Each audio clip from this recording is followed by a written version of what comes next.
অনেকের কাছে এই দেশটা স্বপ্নের মতো। আমি মালয়েশিয়ার কথা বলছি।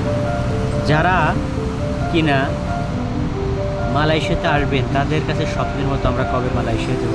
আর আমরা যারা মালয়েশিয়াতে আছি, আমরা শুধু বলি যে আমরা কবে এই বিদেশটা শেষ করে মালয়েশিয়া থেকে কবে বাড়ি যাব। দেখুন আল্লাহ পাক মানুষকে মানুষের ভিতরে কত চাহিদা।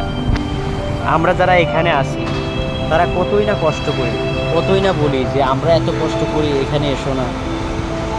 বিদেশ সুখের জায়গা না, বিদেশ অনেক কষ্টের জায়গা। কিন্তু ঠিক এই একই জায়গায় আবার দেশে যারা থাকে তারা বলে আমরা কখন যাব, আমরা ওখানে গিয়ে টাকা ইনকাম করব, আমরা ওখানে গিয়ে ভালো থাকবো, ভালো কিছু করবো।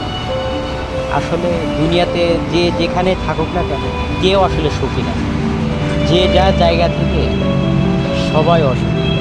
কারণ দুনিয়াতে আমাদের এত চাহিদা যে আমরা এই চাহিদাই শেষ করতে পারি না। আমাদের আমাদের শুধু চাই, শুধু চাই। এটাই হলো জীবন, প্রবাসী জীবন। সেটার কথা আর কি বলবো? যারা এসেছে তারাই জানে যে প্রবাস জীবনটা কেমন।